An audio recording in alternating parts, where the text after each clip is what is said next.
People are losing it. Well, they never had it. They never had it to lose. It just is what it is.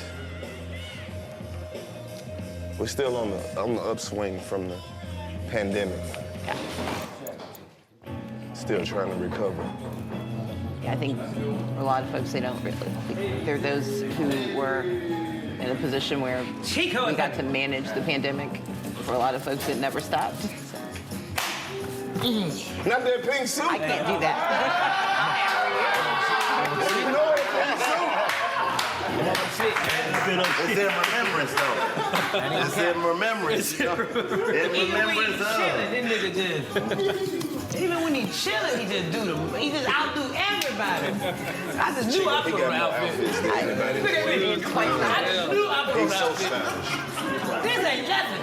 Miss Stacey, this ain't nothing. I'm just saying, inviting me to a show and upstaging is kind of rude. No. No, it's okay. It's okay. Even when this man chilling, he do the best. You look like a party promoter for Dunkin' Donuts.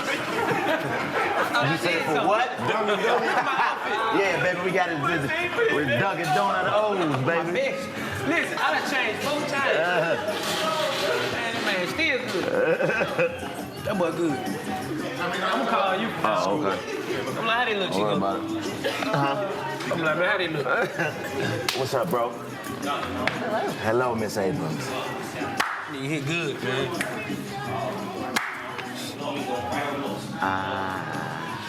He got some talking points. Got some talking points. Okay, we did it professional Why this we time. gotta do this? Cue I know. card. These Cue card. these questions from the comments. Cue card. Who we get these from second graders? What does a governor do? And why is the role so important? Why is the current governor not the best leader for our state? Yeah. The cost of living in Georgia is rising. What can we do about this? No. I'm comfortable if you diverge from your question. You ready to answer them all? We got a couple of them. All right, switch it up. Come on, man. I don't know why you keep playing this love-ass music. No, that's when your granddaddy going to see your grandmama after they had an argument right there. I know, that's what it sound like. All right. That's what your granddaddy be playing after your grandma sit by somebody else at church. You just gonna sit by Frank. What his name is? Frank. Frank been trying to get your grandma 30 years. Frank the Flirt. That's his name. Frank the Flirt. Everybody know him. He done fell out on that ladies call him everything. Frank with 1,000 hands. They had the fake Holy Ghost and everything. That nigga too. Are you ready? Are you ready? Get some of the J.O.M. And we bring it in off the They got a top. monitor now, boy. We done moved up in the world, man. He moved up. Hey, Yeah, my boy got a monitor. monitor. Look like he work for IT. Young.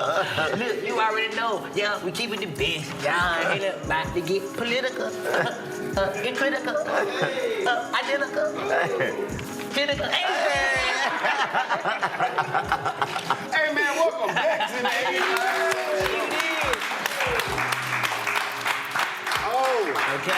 Oh, we turning this into CNN today. All the way. But for black people, All the way. BNN. Let's mix it up even better. That's Fox News for black people. That's something that don't exist right Come there. on now. That's what we doing right now. We switching it up all the way. all the way. gotta- What's the CNN sound? Cause I did ESPN. You did. As soon as you said it, I said da-na-na, da-na. That ain't it. That ain't it. Now, I don't even know if CNN got a sound. He's like boom, boom, boom. No, they don't. They don't Yeah, have that's a sound. that's only at your house. You know, I move it too much. Yeah, we could just use that. We got a very special guest Yes, in the we do. trap with us today. Who we got, OG? I'm just gonna get straight to it. Stacey Abrams is here. Let me move so they can get. How you doing, beautiful? How you doing, beautiful? Well, thank you for having me. Thank you for coming. Thank you for coming. Absolutely. Because you never know. Like, we have a lot of people come through here, but we never thought you would come over here. I'm talking about sit on this couch. Look at this couch. And you know what's crazy? I think I told him you was coming one time just playing. I was like, yeah, Stacey Abrams said she coming. And then you came, so I guess I wasn't lying. You know, we in the building. Somebody watch the show. Appreciate it. How you been? What's going on in the state of Georgia? What we need to be looking out for? what we need to do. Save us. We don't know what's going on. Can we get the potholes fixed? I got a million questions. I done tore up 6 wheels.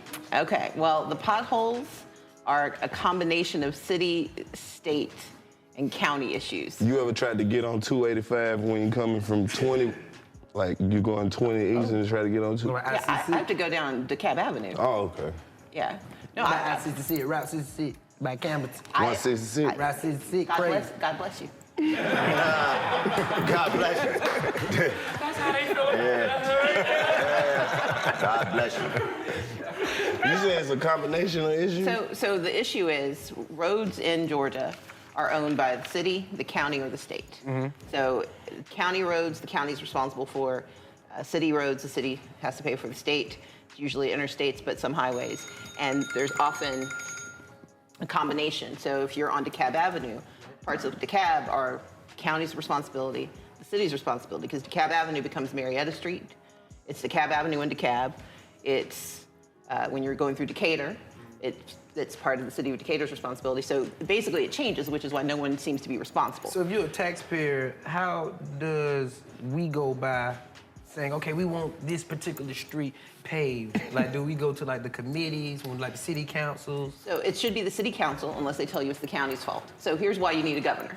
See how I can bring it around to me. There you go. So the responsibility of the governor is to make sure that your Department of Transportation is coordinating with your local jurisdiction. So when I used to be deputy city attorney for Atlanta, I often had to explain to someone, yes, your alignment is going to have to be redone, but we are not paying for it because you were not on a city road when that happened. They tried to get me like that.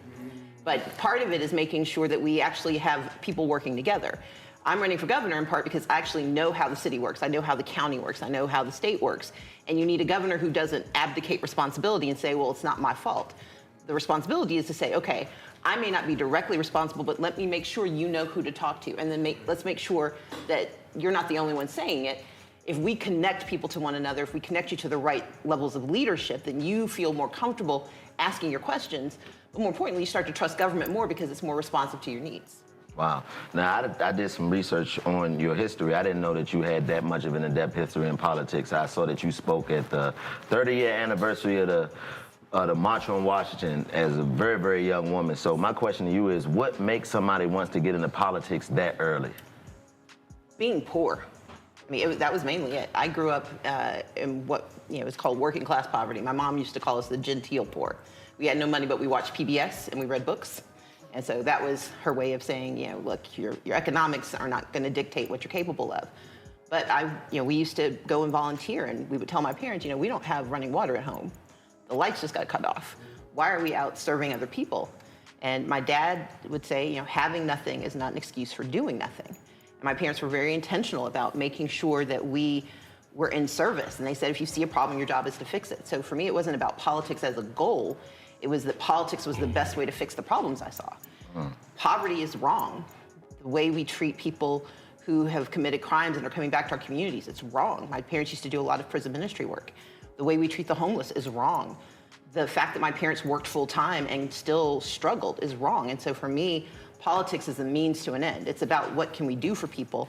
And I'm pretty good at the political side of it, so that's where I put my attention when I can. Yeah, because growing up in the city of D.C., I was surrounded by politics and politicians, and you have a different perspective when you grow up in that city. You see that, a lot of the people that send their representatives to that city to get things changed, those people ride past our communities and our neighborhoods every day and do nothing. So I was just interested in what made you want to go that route so early, knowing that, you get to see it. If you was in D.C. in 1993, you saw some of the treacherous nature of what was going on in the city. So and was in Atlanta in 93. Yeah, so, that too. But I think that's part of it. It is easy to become cynical about this and to decide that, especially if you grow up in DC, when you see people with the most power doing the least possible to the people they say they intend to serve, it is very easy to decide that politics is just a scam and I'm out. For me, it was, how can I use my position? When I was 19, I got to speak at the March on Washington. Like, look, I'm going to have a few 100,000 people listening to me. What can I talk about? I talked about jobs, justice, and peace. But I also believe that whether you have the job or not in politics, people like to think, well, I'm not into politics. I'm like, politics is into you. So your job is to figure out how it's going to help you, hurt you, or ignore you, and then leverage what you know to make it better. See a lot of stuff, you know, like news headlines and things like that. Like you were speaking briefly about like gun control. Money fell out your pocket. Low. See, that's what we need the governor for. So the money don't hit the street. That's why we need the governor. The money is just falling on the street. I'm not used to having money.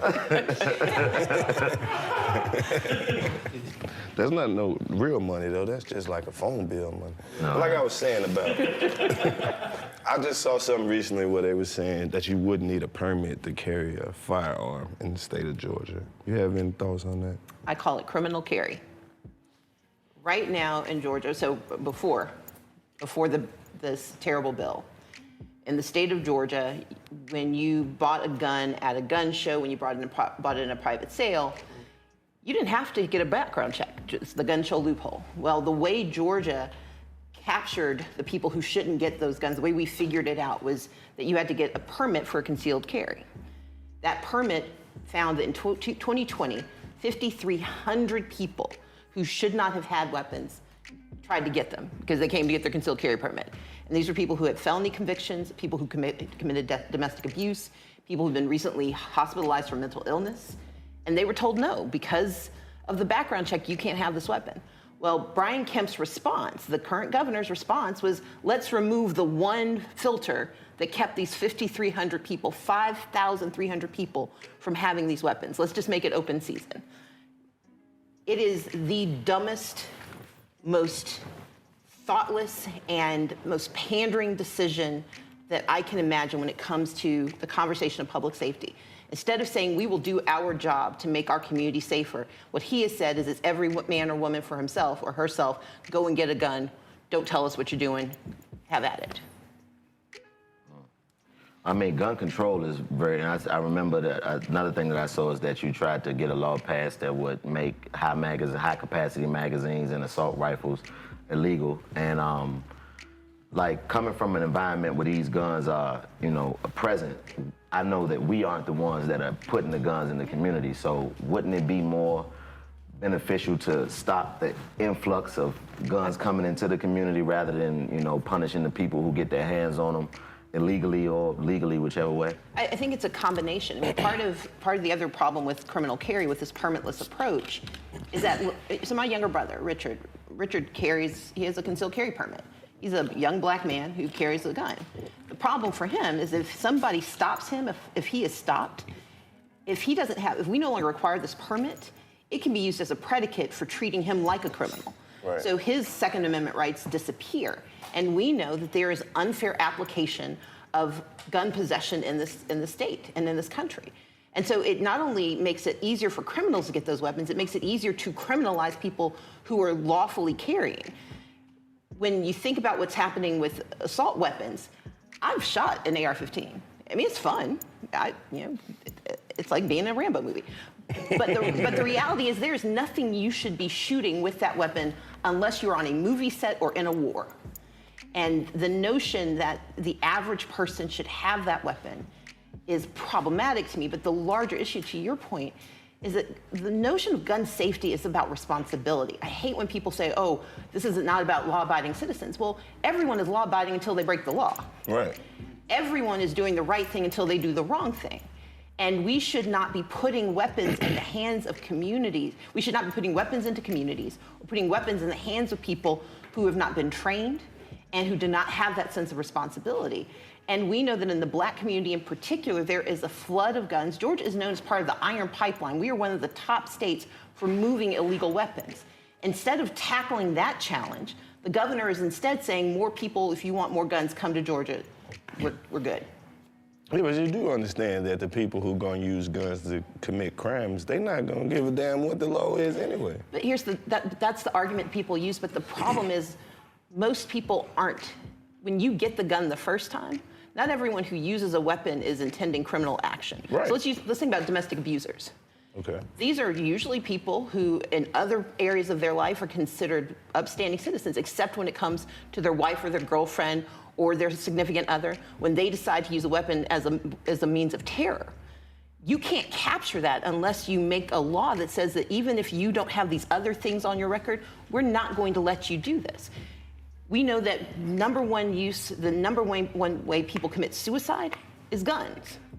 If you have a mental illness, you should not be able to go and buy a weapon when we know that you are more likely than not to use it to hurt yourself. And so there are a number of ways that we have to think about the access that we create. I'm not saying you shouldn't be able to get a gun, but I am saying there are common sense things we can do to make certain that the right people who want access get access, but that we protect communities and we hold people accountable for their own safety. And if some people get caught up, then there are ways to solve for that. But the solution isn't to abdicate responsibility and say, because not everyone's going to follow the rules, we're not going to have any rules. Right. Well, I mean, if you implement programs in these communities, which don't exist in our communities. There are no programs that teach people how to safely use guns in our communities. It's a lot that we need, but that's something that would be very helpful in the Black community and in the cities especially, to teach young people the correct ways. Like it's a couple of guys that I know, a guy out of my city named Mark Chopper, who does a class with kids and teach them how to properly use weapons, how to break them down, how to use them right. But the police come and shut him down every time he's trying to do something progressive. So I think that it would probably make sense to put programs in place that people who do know and understand gun safety are there to teach us, because, it's one thing to get pulled over with a gun and somebody to see you as a Black man, but if it's a piece of paper you can show, I took this class, I took this course, then, I think it makes it better, but none of that exists. It doesn't, and to the extent we... Boy Scout. Yeah, I mean, to the extent we do not consider the implications of these laws in each community, then we are not doing our jobs as lawmakers. Now, I'm not currently in office, but I was in office for a long time. I hope to be back in office soon.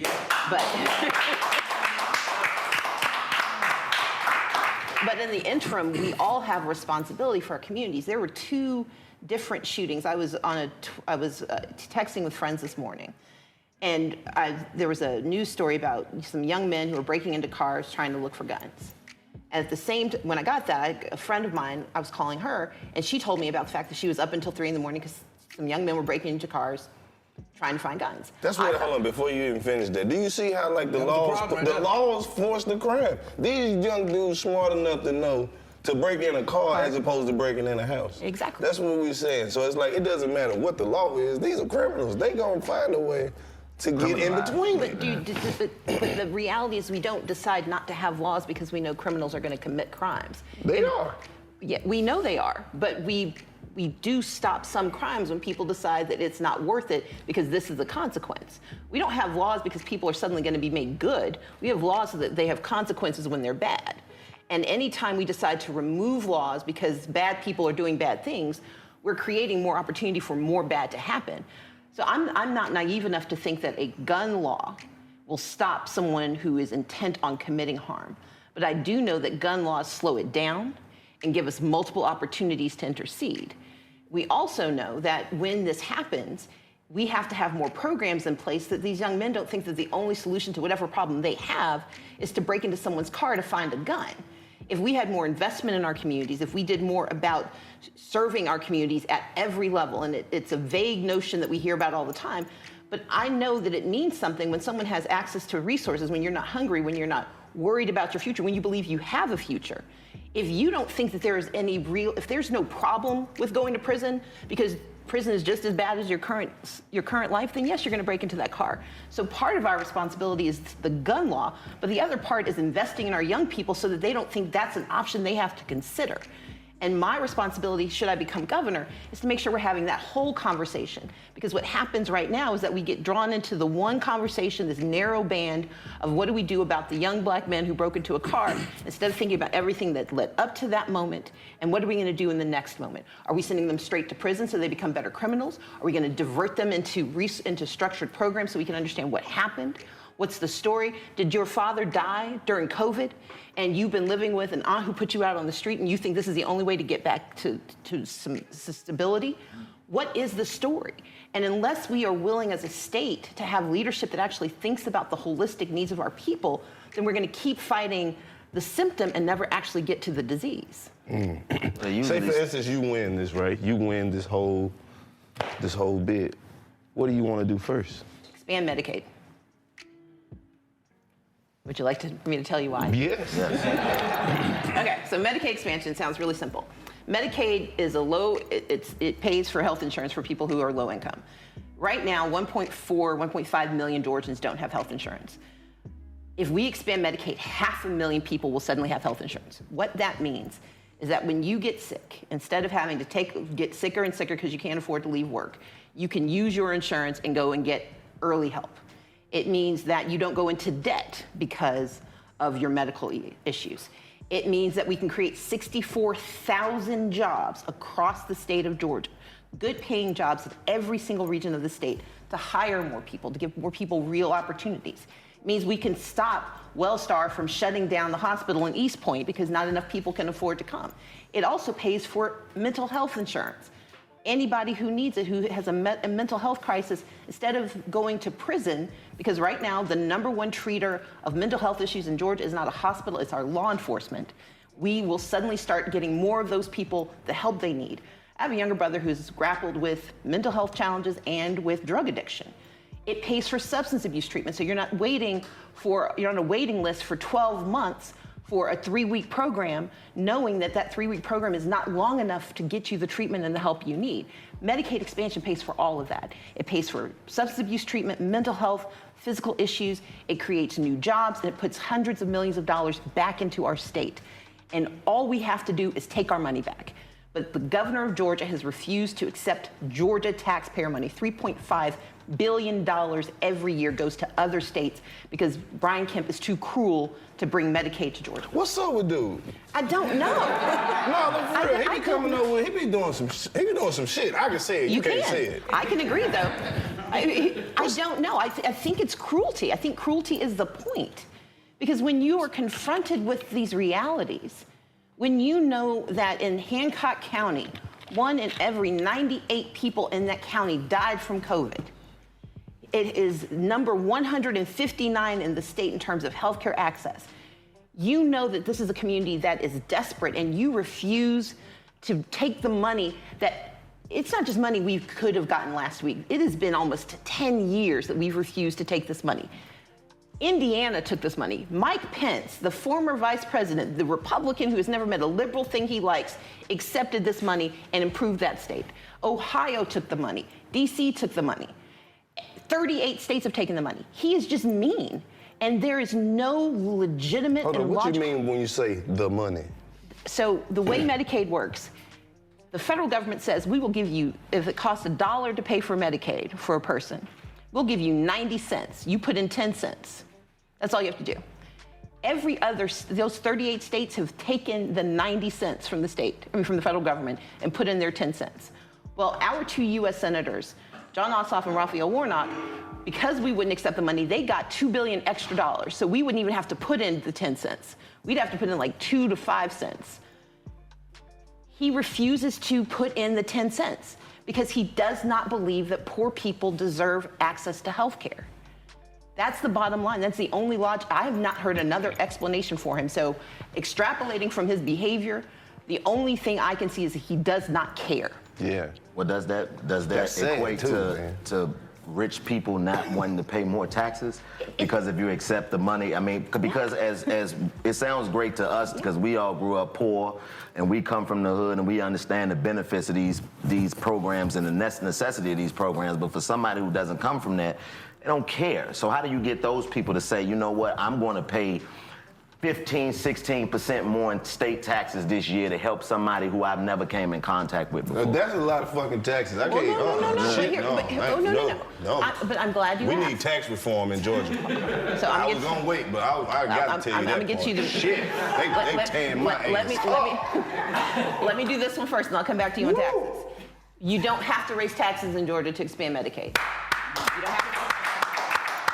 Don't raise taxes to pay for shit else in Georgia. Brian Kemp was willing to do a program that cost $75 million to cover, I think, about a much smaller portion. So he was willing to spend almost as much money to cover fewer people if his program had come to full fruition. This isn't about whether we can afford it. It's about whether we care. We can expand Medicaid and provide coverage because we will make money as a state by expanding Medicaid. The Rivian deal, the deal that he's taking so much pride over that's happening over in Morgan County, that's $1.5 billion to create 7,500 jobs. That's $200,000 per job. What kind of job? Working at a factory. Doing what? Building electric cars that will pay an average of $56,000 per person. Ford?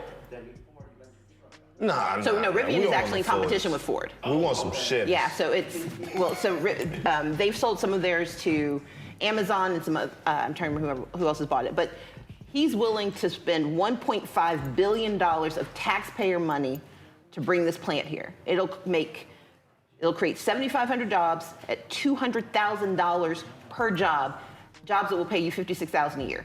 Expanding Medicaid will create 64,000 jobs and only cost us $67,000 per job. So we create 10 times nearly the number of jobs at a fraction of the cost.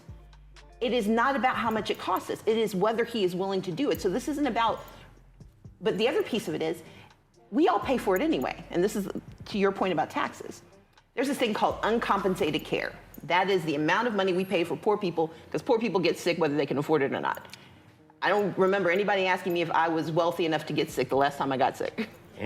So when Drink we a go, ginger ale, baby. there you go. You know what I mean? Look, in my family, you need to be missing a limb and a significant organ, not like a spleen or something. Like, it need to be something you could identify. And what happens is they go to the hospital anyway. Yeah. We spend $2.7 billion a year as a state paying for people who can't afford it. I'm going anyway, whether I can afford it or not. Exactly. So you and I are paying for it anyway. When our property taxes go up, it's because the county has to raise the taxes to pay for people who can't afford health care. If we expand Medicaid, we don't pay that anymore. The money we've already put into the system comes back to us. And that's how we actually reduce costs. In every state that has expanded Medicaid, they have seen health outcomes go up and they've seen costs come down. Every state. I'm starting to get it just by listening to you talk. I mean, but that's the thing. The more you talk about poor people, the more upset I'm getting. You know what I mean? But They're that's the thing. costing us too much money. Get your sick ass, get up. That's the thing though about politics. I'm turning Republican. It sounds great. It always sounds great. I come from a place where they can talk your head off and make it sound beautiful. But then they get elected and they get in the office and do nothing but continue to talk. So how do you progress beyond just the conversation?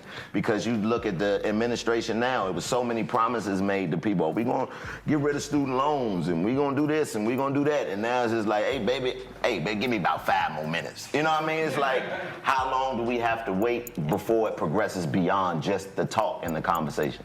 So I think there are two answers to that. One is that we have to be more honest about what we can do. During election times, people are selling you snake oil, but they're also selling you a vision. And you've got to be able to determine the difference between the snake oil salesman and the vision people. Snake oil salesmen, they know they don't intend to do a thing they say. People with vision intend to do it, but they know they need more time. And so the people with vision have to be more honest about how much time it takes.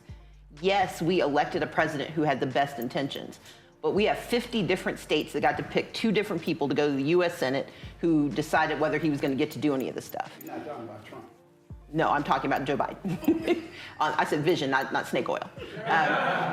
And so on the vision side, Biden had a vision. He has talked about what that vision looks like. He forgot it though. No. His Alzheimer's kicked in. He did. You ain't see him? He was talking the other day. He turned around and wasn't nobody back there. He was like, well, I'll be damned. I thought somebody was behind me. There was a promise made, an intention, but in the way the Senate is currently set up, you need 60 votes, not 50, to win anything.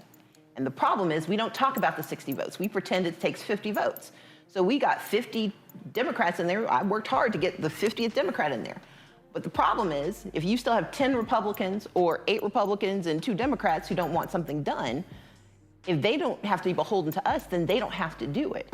And so some of the things that the president wanted to do, the COVID relief, which has put billions of dollars into our communities and lifted millions of children out of poverty, that is a good thing that he said he was going to do, and he did it. The infrastructure bill, good thing he said he was going to do, and he's done it. I'm pushing with everybody else. We need to do something on student loans. But the reality is, unless the Senate and the House and the President all agree, we don't get the things we need. That is different on the state level. On the state level, I'm talking about what I can do. I've written it down, and I've proven I'll do it because I've done this work when I didn't have a job. For the last 4 years, I have not been the governor of Georgia. But when COVID hit, I made sure that we got money to people. I helped raise $100 million across this country for people who needed money. When the governor pulled out and took the vaccines from South Georgia when they were desperately in need, and he said that they were not motivated to get it because some people didn't have a car and didn't know how to use a QR code. If you're 72 years old and you need to get your COVID vaccine and they tell you you have to sign a QR, you have to do your QR code, you don't know what that is. Right, and you got an Android phone. Exactly. So I had an organization. We set up a toll-free hotline. We called people and got them connected, got them set up. We went down to South Georgia, helped people get their vaccines. When pantries were running out of food, I made sure that I found 400,000 pounds of food and got it delivered to pantries in South Georgia. I have done the work because I believe in this. This goes back to your first question. I'm in politics because politics is the best way to serve people. And if you want to know if I'm telling a lie or not, if I'm intentional or not, if I want to get it done or not, look at what I did when nobody was watching. I have done everything I could do when I didn't have the job, and I want the job because I want to do even more and actually convince folks like you that there are good people who want to see good done. What do you say when Kemp makes those campaign commercials and he be like, Stacey Abrams says white people don't wash their legs? You know the ones I'm talking about. Yeah. My parents live with me, and my father has a running commentary on every commercial and everything that anybody says about me. And I'll leave it at that. But here's the thing. So we've raised a pretty significant sum of money so far. We got to raise a whole lot more for exactly that reason. We've got to tell people about me before they can lie about me. Because they're gonna lie. I mean, he's lying about me now. He's got an ad out right now. What are you saying now? Well, he just put out an ad that and it's the weirdest lie. So he accuses me of raising taxes, and he uses an example, a headline, about me stopping a GOP tax bill. It was a tax bill that would have been the largest tax increase in Georgia history, and yes, I stopped the GOP they will admit it, I stopped the Georgia Republicans from raising taxes on 82% of Georgia. All right, I appreciate that. But he's using it to accuse me of raising taxes. I'm like, I didn't. I'm a tax attorney by training. So I went to Yale Law School. I went to the University of Texas at Austin. My specialty is in tax policy. And I know how taxes work. I do not think you have to raise taxes to do right. I do, however, think that cutting taxes for really wealthy folks in Georgia, when we haven't done right by the people who are middle class and lower middle class and working families, I do think that is a challenge that we have to address. The top end is we're now at about 5.75% of state taxes now. You might be angry at the IRS, but state taxes are actually, by Constitution, they're capped. We can't go any higher. It used to be 6%. It's been coming down for years. But when you cut taxes for the wealthy, the people who pay for it are the people who need funding in schools, the mental health issues, children who are in foster care. When we don't do the job we were elected to do, and then we start cutting taxes for the wealthiest people. I don't need a tax cut. I've gone from being not wealthy to being wealthy. I enjoy the difference, but I am willing to pay the premium. I don't need a tax cut right now. What I need is to make sure that the children who just went through 3 years of COVID, sitting in a parking lot at McDonald's trying to get online, that they have an education that can get them to a better job. And I'm willing to invest in that. Yeah, I mean. So can we stop with the misconception? Cause I'm an Atlanta native, all right? So, the Atlanta nightlife is very big to the culture, the Renaissance and the clubs and the studios. Can we just stop the misconception that a lot of people think that you're trying to shut all of that down? I've never said that. It's not my goal at all. There you go. So basically, you saying you support the strip clubs and the. She can't directly say that. Not which one. I'm just saying in general. I didn't specifically say a strip club. I mean strip clubs. Just Stacey Abrams wants to stop the strip club. You can stop tattletale, but don't stop doing Where do you think those things come from, though? Because I also saw something where, what's my man name on Fox News? Tucker Carlson. Tucker Carlson. He's such an ass. Yeah, this is one of the, you know, they accused you of race baiting and saying What that, you the know. hell is race baiting? But that's what he. That's another one they made up. When you weren't fortunate enough to win in 2018, they said the reason why you didn't, you accused the America of being racist, and that's why you didn't win. And so how do you combat the bullshit? like the lies. You have to tell the truth. You can't let a lie sit out there, so you're gonna see me responding when they lie. He considers any honesty about the state of race in our country to be problematic. I have written a whole piece about identity. Race matters. People, they can't mention me without mentioning I'm black, so clearly they can see that race exists. And they cannot help but take offense when we point out that there are dimensions to our society where race is absolutely implicated. When they changed the laws in Georgia on voting in 2021, it was not because they didn't notice that more black people, Latino people, Asian American, Pacific Islanders, and Native Americans voted in those elections, and oh wait, what happened? Oh, we elected the first black US senator from Georgia. And you registered 800,000 new voters. 800,000 new people you registered to We've vote. registered people of color. We've made sure people of color have an active role in our elections, and they changed the rules to make it harder for them to participate. That's not race baiting, that's honesty. It is not my fault if you don't like what the truth is. And my responsibility is to say, if there's a challenge, what are we doing about it? So I don't just come out there and say, here are problems. I'm like, here's the problem, here's the solution, and here's what I'm willing to do to help you get there. I didn't just say there was a problem with voting.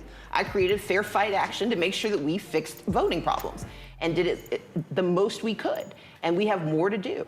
But it is their goal, and when I say they, I mean anyone who uses those tropes. It is their goal to distract us from the problem. Because if they wave the flag saying that somehow we're race baiting, then what they're arguing is that there can't be legitimacy to our critique. I know my critique is right. And I know the solution. And if you weren't afraid of the solution, you would actually be having a conversation with me about the problem and not creating these distractions, trying to create a false narrative about what I'm saying. Right. Another question is, why are politicians so afraid to say that they're doing something specifically for black people? Like they use the cloak of poor people and people of color, the underprivileged. Why is it that you can't just come out and say, I'm doing this for black people because black people need it? Because so many things have been done to us throughout the history of this country. So many things have been done to us, but very little has been done specifically for us. Why do you think that is? Because African Americans represent 12% of the population. And so if you are a traditional politician doing the math, you think, if I name this group, I am going to lose other people, and I can't get, if every single black person voted for me, this may not get me what I want. So let me make it vague enough that other people don't get offended by helping. Oh, you just gave me an idea. I hate to cut you off, Please. but we black people, we just gonna have to start finding, like, the candidate that we don't like the most. We just gotta act like we like them, so won't nobody like them. Think about that shit. Like if we just showed up at the next election acting like we liked the one person we really didn't like, Can you try all that? the white people be like, I don't know about this guy. If you can try this experiment in 2023, I would be greatly appreciative. Represent 12%. We're 12%.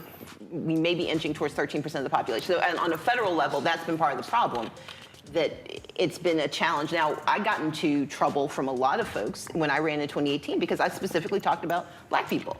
But I also talk about Latinos, I talk about Asian Americans, because each of those communities face different challenges. But I wake up black, I go to sleep black, and I live black. And for me, it is anathema to pretend that I am not who I am. I'm not always going to only talk about what we can do for black people, but I am always going to make certain I am thinking about how we serve the black community. And I think it is disingenuous to walk away from it. But to your point, if people want to know why it happens because in the math, it's hard to win an election with just black people. Right, but the What thing do you is, think? Hold on, let me ask Go you. ahead. What's your one political opinion that you think black people disagree with the most? Your most controversial opinion? Well, a couple of days ago, I got in trouble because I don't know the difference between drums and flats because I don't eat chicken wings. But What? Whoa, wait. I mean, that was it. Chuckle. Cat was like, what type of shit is that? I don't like chicken with bones in it. Drums or flats, auntie? Okay, first of all, I'm not that old. You could have been 12, he would have still called you auntie. I know. Here's the thing. I had to go to when I was young. I had to debone a chicken. Have you ever had to physically debone a chicken? No. That's Exactly. the problem. You was messing with the flats again. I was in Mississippi, and I had to What do part? it. I grew up in Gulfport, but I was visiting my grandparents in Hattiesburg. I know you're from Oxford. That's okay. So you'll appreciate this. At a formative age, I had to debone a chicken. I don't ever want to see a chicken bone again. And so I eat chicken wings. Eating chicken tenders, chicken nuggets, and chicken breasts. Because it was traumatic. that just made me think about that stupid shit. Our chicken tenders just tall chicken nuggets. That's the funniest thing ever. I have a question about Yes. gentrification, right? Yes. And picking back up on Chico's It's a legitimate question, sorry. situation about having programs and situation for the hood. Now, recreational used to be real big in Atlanta. So we used to have multiple recreational parks and all that, and it kept the community, engaged and, you know what I mean? How do you think about those big entities coming in? Like, for example, Lyft just came in and bought English Park. English Park it's in Bankhead, but it's one of the major parks that people still go to on a consistent basis. You can ride by there right now, somebody barbecuing, they're having a good time. Right now, it's caged in. Lyft is about to build on it. So when they take a certain situation, a platform from the community, how do we go by replacing that? Because now it's going to be a Lyft compound and no park. Yeah. So there are two parts to that. So gentrification is, for your listeners, it's whenever they try to improve they call it quality of life, but essentially Not you bring for the in... motherfuckers who grew up there. I'll tell you that. And the problem is, the notion is that you gentrify, that you push out the regular people and you bring in the gentry, the people who have more money. My belief is that whoever helped build the community deserves to get to stay in the community and benefit from the good things that are now coming to the community. The way you pay for that is called a circuit breaker. It's where you essentially make sure that people get to benefit from the value of the property going up, but they don't have to pay the taxes that are going up because their income isn't changing just because their quality of life is changing. And with a circuit breaker, you let the people who built those communities actually stay anchored in those communities while things improve. To your point about parks, in the 1970s, we saw proliferation of parks across the country, the 60s, 70s. In 1980, when Ronald Reagan became the president, he started defunding a lot of those investments. So by the time you got to the 90s and the early 2000s, it was entirely on local governments to pay for those things, and they didn't have the money. That's no longer true. And so when we see bond issues, when they tell you we want to pay for something, that's when they are talking about whether they're going to pay for a park in your community. And it's making sure that we're paying attention at the city and county levels because those are the entities that pay for parks, they pay for recreation. I would make certain, and we can talk about this after this, making sure we're having a conversation with your city council member about what's happening there and about their intention to replace that lost green space and that lost recreational space. Right. So circuit breaker, the state would have to authorize it, but it would be paid for jointly by the county and the city and the state. Because what you say is, look, we're gonna delay making you pay it. When you sell the property, if you make a big profit off of it, we're gonna get some of our money back. But as long as you are staying in that house, if you're staying in that community, we're going to let you delay your taxes. It's what we do right now for senior citizens. We don't collect, for a lot of senior citizens over 65, depending on their income, we have either abated or delayed how much they pay in taxes. We can do the same for communities that are gentrifying so that they can afford to stay there. The other thing we have to address is investor property. People from out of the state buying up properties, jacking up rents, making it cost too much. Right now, there is not a lot that the local governments can do because the state hasn't given them the tools. As governor, because I know how tax policy works, I would make sure that we give local governments the tools they need to address the challenges because what's happening in Atlanta is actually happening in Savannah, it's happening in Augusta, but it's also happening in Cuthbert. You've got places around the state where people cannot afford to live. And you cannot say you're the #1 state for anything when the people who made this state can't afford to be here. Okay, this is my question. You're gonna need a lot of votes to win, Yes. right? How you gonna get these white people to vote for you? Well, when I ran in 2018, I got more white voters than any candidate since Bill Clinton.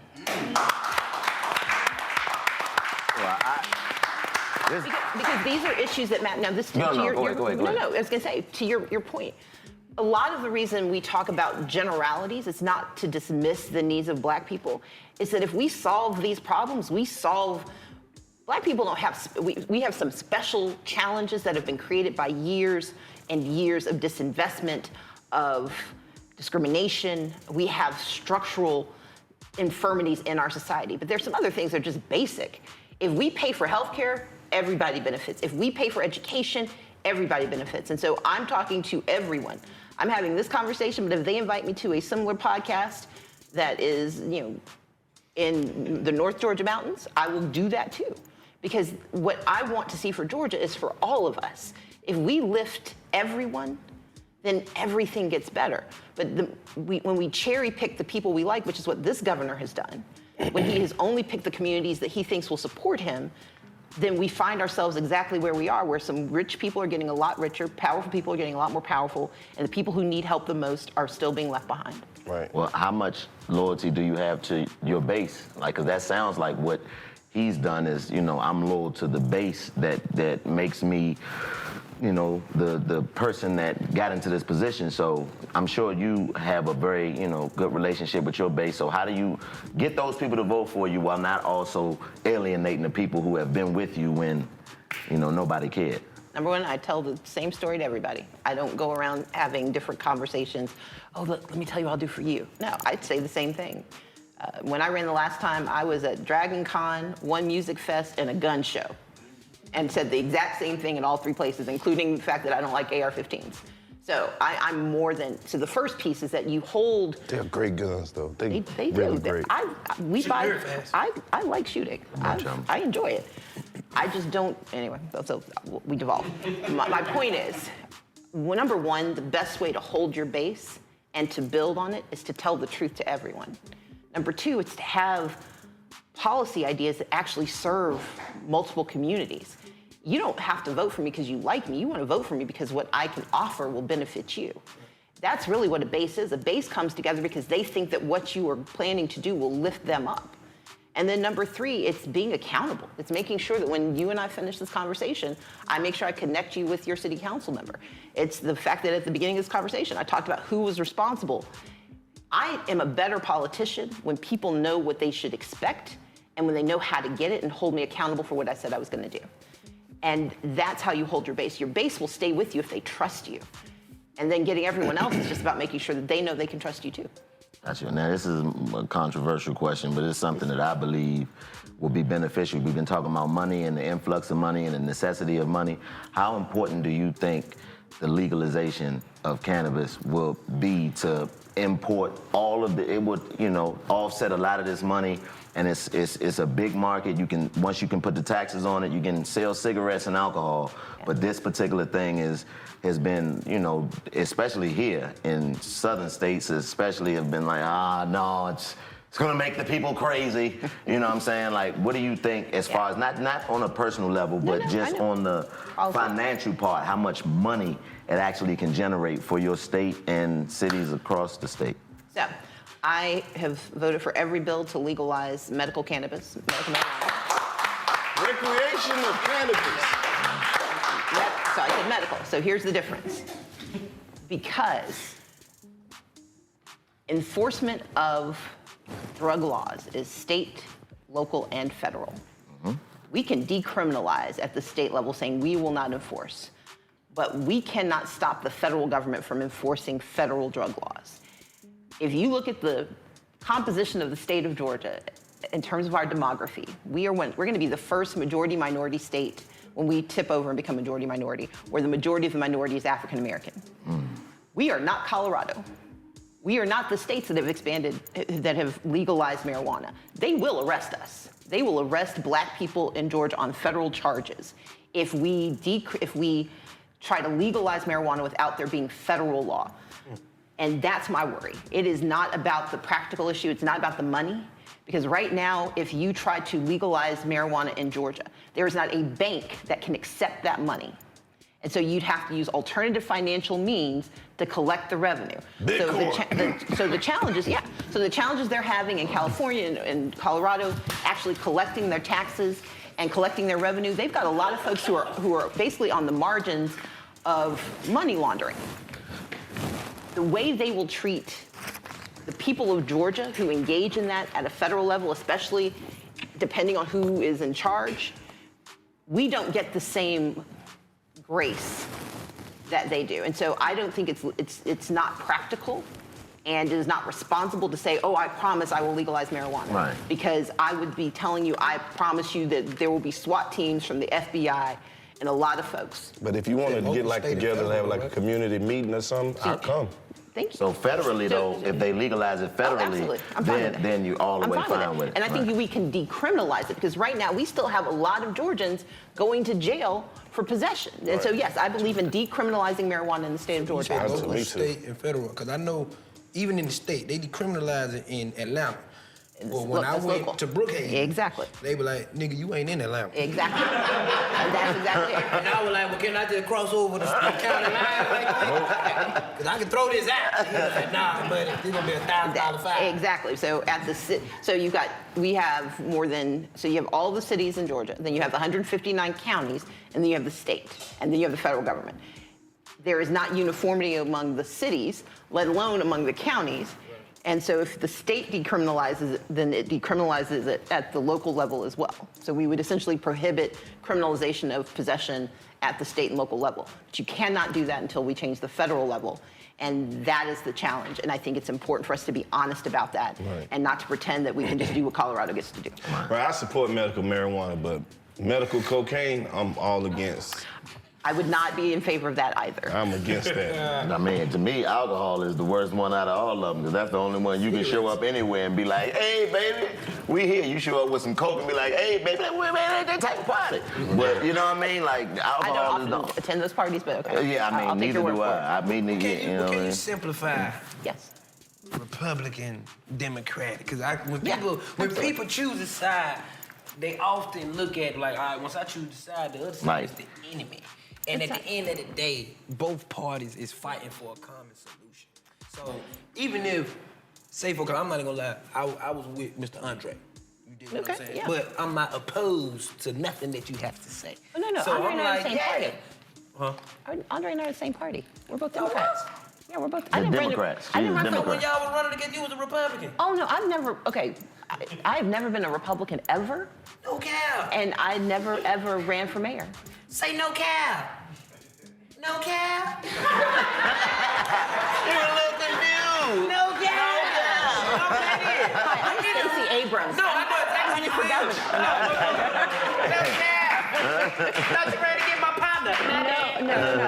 No. But anyway, but let's just simplify Yes. that. Even though we choose a side, that don't mean that the other side is the enemy. I worked with Republicans. I worked with Nathan Deal, the Republican governor of Georgia, when I was the Democratic leader in the House of Representatives. My job was to defeat Republican legislation when I thought I needed to. But I also worked with him for 8 years on criminal justice reform, because I believe that it was absolutely essential that we do everything we could to make sure that when you got out of jail, that you were able to re-enter society, that you were able to get a job, get a house, get access to medical care. We didn't get everything done, but I worked with him on it. I worked with Republicans on tax policy. I co-sponsored a lot of tax bills because I thought they were the right things to do, but when I disagreed with them, I killed their bills. Here's the difference between a Democrat and a Republican. Republicans, by and large, believe in the notion of individual responsibility, meaning that they don't think that the government should have a role to play in certain facets of society. That's the argument. And they believe that the government should be as small as possible. And in theory, the idea is that individuals, when left to their own devices, are going to do the right thing and be successful. The problem is that pull yourself up by your bootstraps. The problem we don't have any boots. That's exactly it. If I didn't believe in racism, if I didn't know there was racism, sexism, homophobia, ageism, poverty, and discrimination, I might be tempted. But I know that those are all legitimate barriers that people face. And left to their own devices, people are not always going to do the right thing. I'm not a Democrat because I disagree with Republicans. I'm a Democrat because I believe we are in this together, and that yes, there's individual responsibility, but there's also shared responsibility. We benefit when others are taken care of. I am a better person when I am doing something for others, but I also know my society is better when people aren't robbing my house because they're on their jobs. And so as a Democrat, I think that the government has a more important role to play. And let's remember what government is. It is simply people pooling their resources, saying that we do better together on certain things than we do by ourselves. That's why we don't have individual schools. We pay for public education because each person should not be responsible for training their child, because not everyone has the capacity, the resources, or the interest. And so we said, as a society, we're going to pay for it together. Unfortunately, Republicans have been more willing in this state to defund public education than to invest in it. And that's not to say every one of them agrees or disagrees with public education, but it's a question of how much responsibility do you think you have? I think we have more. But I also think that there are places where we have to work together. I have a business partner. We have a commercial about our business together. She was a Republican when we met. We can make money together because money is green. She was red, I was blue, we make green. She's now more on the independent side, but I don't have any issue working with people of a different party or a different belief system. I don't work with people who don't want good for other people. That's where I draw the line. Well, we could do this all day. No cap. No cap. No cap. We appreciate you coming through here like this. We're gonna get you out of here now, but it's like, in conclusion, to sum it all up, what would you like to say to the people from Stacey Abrams? They watch. I know. So one, I just want to say thank you all for asking really thoughtful questions. And I will, to answer the question I didn't answer earlier, probably the most controversial question is my position on legalizing marijuana. But I'm happy to answer that question too. Oh, I gotta ask you about the Roe versus Wade. You can ask me. Go ahead. Yeah. Well, what do you think about that? Because they tried to come out and say that was just one of those things, like a rumor or whatever. The leak of that opinion was wrong, but the opinion itself is even more vile. It is an assault, and on two levels. As a woman, there's a politician who has the right to tell me what I should do with my body. That is a conversation between me and my doctor. And whatever decision I make, it should be a medical decision. It is not a political decision. But the reason everyone else should be scared is that the way they're going to justify eliminating access to Roe v. Wade is by undercutting the idea of personal privacy. You want to see criminalization of everything? That's how they get there. When you say that privacy doesn't exist as a constitutional right, that is how they will undo all of the other rights that we have been able to guarantee. Because when they go after privacy, they're going to say, well, that wasn't in the Constitution. You know what also isn't in the Constitution? The right to vote is not in the Constitution. And so we know the assault on our rights begins by convincing us that those rights don't exist. And so even if you dislike abortion, you should be even more frightened of giving politicians the authority to decide what you can do with your body, because they may be coming after me now, but you're next. Man, that's crazy. That's crazy. And so, having depressed all of you, let me tell you what I need. Look, the reason I'm here, the reason your show is so important, the reason these conversations are important, is that this is about people's lives. You ask the question, why don't we get the things people say when we vote? Voting is not magic. It is medicine. Because when we go out and vote, so does the other side. And we might tip the balance in our direction a little bit more than the last time. But the problem is we don't get everything we want, and too often our communities, when it doesn't turn out the way we thought it would, we stop. They keep at it. They've been after Roe v. Wade for 50 years.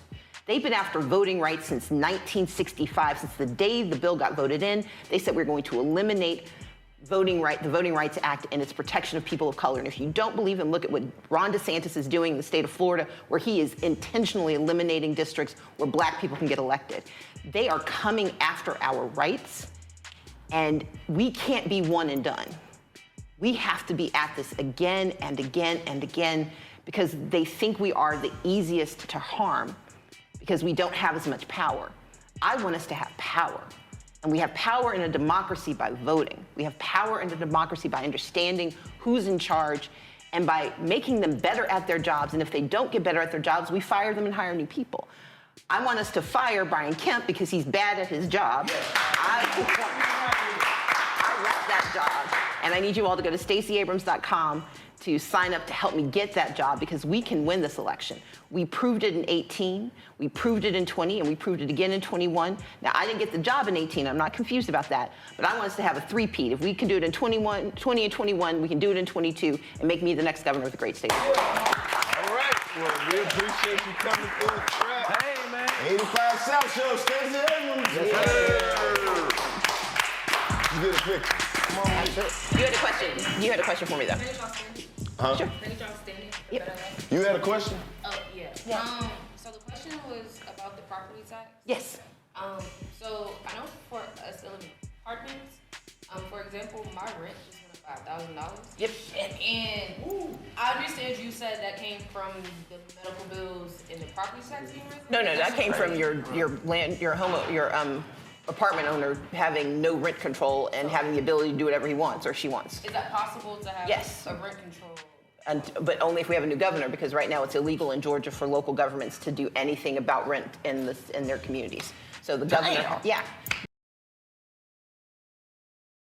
But the Georgia law essentially limits what local governments can do. My very first big bill when I became deputy city attorney for Shirley Franklin was to pass a living wage law in Atlanta that would have required that any business doing business in Atlanta had to pay a living wage. Wage to their employees. We got it through. The state legislature reversed it the very next year, and the governor signed that bill. What's Shirley up to these days? She's working on, she's doing some communications work, but she's good. Hey, Shirley. We gotta get Shirley up here. You should. But that's why the governor matters so much, because in Georgia, the state can undo so much of what the local governments try to do. And if we have the right governor, then what the state legislature tries to do, the governor can stop. And more importantly, the governor can make better decisions, especially if the governor understands what happens at the local, the state, and the federal level, because we also need a partner for our 2 U.S. senators. So. There you go. All right.